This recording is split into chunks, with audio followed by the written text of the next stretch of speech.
दोस्तों, जीवन में कई बार हम सोचते हैं कि दिल की हर बात कह देने से बोझ हल्का हो जाता है, लेकिन सच तो यह है कि यही खुलापन कई बार इंसान की सबसे बड़ी कमजोरी बन जाता है। प्राचीन भारत की धरती पर एक शाम आचार्य चाणक्य नदी के किनारे टहलते हुए पहुँचे। पास ही चंद्रगुप्त मौर्य चुपचाप बैठे थे। चेहरा शांत था, लेकिन मन उलझा हुआ। चाणक्य ने स्नेह से पूछा, क्या सोच रहे हो पुत्र? चंद्रगुप्त ने धीरे से कहा, गुरुदेव, क्या हर बात दिल में रखना ठीक होता है? कभी कभी लगता है अगर सब कुछ कह दूं तो हल्का हो जाऊंगा। चाणक्य मुस्कुराए, लेकिन उनकी आंखों में गहराई थी। उन्होंने कहा, पुत्र, यही सोच सबसे बड़ा धोखा है। यह संसार उन्हीं को सबसे ज्यादा तोड़ता है जो दिल साफ रखते हैं, लेकिन जुबान ढीली, जो हर भावना, हर योजना, हर दुख बिना सोचे सबको बता देते हैं। याद रखो, जैसे तिजोरी में धन बंद रहता है, वैसे ही कुछ बातें दिल में रखना सबसे बड़ी समझदारी होती है। बोलना हर किसी के बस की बात है, लेकिन चुप रहना एक कला है, और जो इस कला में माहिर हो जाए, दुनिया उसका कुछ बिगाड़ नहीं सकती। चंद्रगुप्त ध्यान से सुन रहे थे। चाणक्य ने गहरी सांस लेते हुए कहा, आज मैं तुम्हें वे 7 बातें बताऊंगा जिन्हें चाहे कोई भी कितना अपना क्यों न लगे, कभी किसी से साझा मत करना, क्योंकि अगर ये बातें बाहर आ गई तो दुनिया तुम्हें तुम्हारे ही शब्दों से हराएगी। एक, परिवार की बातें। आचार्य चाणक्य ने कहा, सबसे पहली बात, अपने घर की परेशानी बाहर वाले को मत बताना। चाहे झगड़ा हो, मतभेद हो या कोई निजी तकलीफ, उसे घर की 4 दीवारी तक ही सीमित रखना। मैंने देखा है, जब लोग अपने घर की दरारें दुनिया को दिखाते हैं, तो लोग उन्हें बल्कि और गहरा करने लगते हैं। लोग करुणा नहीं, कथा चाहते हैं। एक गांव में 2 भाई रोज झगड़ते थे। एक दिन बड़े भाई ने पंचायत में छोटे भाई की बुराई कर दी। नतीजा निकला, पूरे परिवार की इज्जत गिर गई।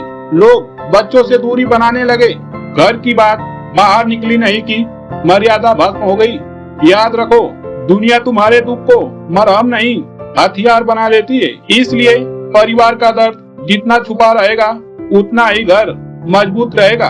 2, धन और कमाई। चाणक्य ने आगे कहा, दूसरी बात, अपनी कमाई और संपत्ति का बखान मत करो। धन जितना छुपा हो, उतना ही सुरक्षित है। मगध के एक राजा ने अपने दरबार में गर्व से खजाना सबको दिखा दिया। सोने रत्नों से भरे कमरे सबके सामने खोल दिए। कुछ ही दिनों में पड़ोसी राज ने हमला किया और वही खजाना लूट ले गया। धन का सबसे बड़ा रक्षक उसका गुप्त रहना है। आज भी देखो, जब लोग अपनी कमाई सबको बताते हैं तो दोस्ती तक तुलना में बदल जाती है। कुछ लोग मदद के बहाने पास आते हैं, कुछ जलने लगते हैं और कुछ तुम्हें गिराने के मौके तलाशते हैं। इसलिए कमाई की खुलासा मत करो। जिस दिन तुमने सबको बता दिया कि तुम्हारे पास क्या है, उस दिन तुम्हारी शांति छिन जाएगी। 3, भविष्य की योजनाएं। चाणक्य ने अपनी आंखें बंद की और बोले, अपनी भविष्य की योजना कभी मत बताना। योजना एक बीज की तरह होती है। अगर उसे समय से पहले सबको दिखा दिया तो कोई उसे कुचल देगा या तुमसे पहले फल ले जाएगा। तक्षशिला में एक व्यापारी था। उसने सोचा कि मसालों की सबसे बड़ी दुकान खोलेगा, लेकिन उसने अपने रिश्तेदार और दोस्तों से पहले ही यह बात कर दी। अगले ही हफ्ते एक चालाक आदमी ने उससे पहले दुकान खोल ली और बाजार पर कब्जा कर लिया। व्यापारी हाथ मलता रह गया। याद रखो पुत्र, तैयारी का समय दिखाने का नहीं होता, काम पूरा होने के बाद ही बताना। आज की दुनिया में भी यही नीति लागू होती है। नौकरी बदलनी है, व्यापार शुरू करना है, कोई नया कदम उठाना है, तब तक चुप रहो जब तक सफलता हाथ में ना आ जाए, क्योंकि यही दुनिया न तो योजना की रक्षा करेगी, न असफलता की जिम्मेदारी उठाएगी। 4, कमजोरियां। चाणक्य का स्वर गंभीर हो गया। अपनी कमजोरियां कभी मत बताना। जिस दिन तुमने किसी को अपनी कमजोरी बता दी, उसी दिन तुमने हार की पहली सीढ़ी चढ़ ली। एक योद्धा था जो तीरों से डरता था। उसने अपने सबसे करीबी साथी से कहा, युद्ध में तीर चले तो मुझे पीछे कर देना। कुछ समय बाद वही साथी शत्रु से जा मिला और सबसे पहले तीर उसी योद्धा पर चलाई, क्योंकि उसे पता था कहाँ वार करना है, और योद्धा बिना लड़े धराशायी हो गया। पुत्र, डर और कमजोरी तब तक ताकत है जब तक सिर्फ तुम्हें पता हो। जैसे ही दुनिया को पता चल गया, वही तुम्हारे खिलाफ सबसे तेज शस्त्र बन जाती है। इसलिए राजा वही है जो अपने डर को मुस्कान में छुपा ले। 5. दान और मदद। चाणक्य ने धीरे से मुस्कुराते हुए कहा, दान का बखान मत करना। जो दान बोला जाए वह पूर्ण नहीं रहता, बल्कि अहंकार का प्रदर्शन बन जाता है। एक राजा ने दरबार में घोषणा की, मैंने इस वर्ष 100 गाय दान में दी। लोगों ने तालियां बजाई, पर उसी रात उसे स्वप्न में एक वृद्ध ब्राह्मण मिला और बोला, राजन, आपका दान पूर्ण नहीं बना क्योंकि आपने उसका बखान कर दिया।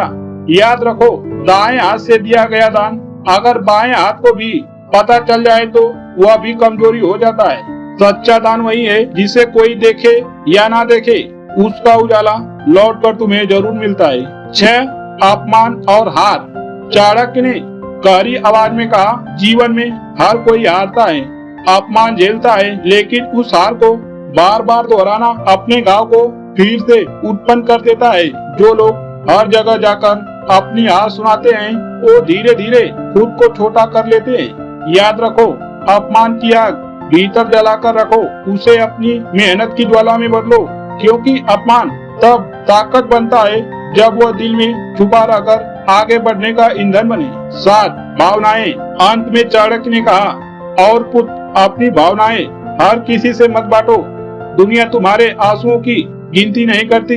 लोग तुम्हारे दर्द समझेंगे, लेकिन अधिकांश तुम्हारी कमजोरी देखेंगे। कभी कभी चुप रहकर आंसुओं को भीतर बहाना ही सबसे बड़ी शक्ति है, क्योंकि जो इंसान अपनी भावनाओं पर नियंत्रण पा लेता है वही असली विजेता होता है। चंद्रगुप्त की आंखें चमक उठी। उन्होंने सिर झुकाकर कहा, गुरुदेव, आज मैंने समझा कि बोलना शक्ति नहीं, चुप रहना शक्ति है। आज मैं अपनी जिंदगी में इन 7 बातों को हमेशा छुपा कर रखूंगा। चाणक्य ने संतोष से कहा, याद रखो पुत्र, जो इंसान अपनी जुबान और रहस्यों पर नियंत्रण पाले, उसे हराना असंभव है। दोस्तों, जिंदगी में सब कुछ कह देना बुद्धिमानी नहीं, कुछ बातें अगर दिल में ही रहे तो वे हमारी सबसे बड़ी ताकत बनती है। चाणक्य की नीति कहती है, बुद्धिमान वही है जो अपनी भावनाएं और रहस्यों पर नियंत्रण रखे, क्योंकि चुप्पी ही कई बार इंसान का सबसे बड़ा हथियार होती है।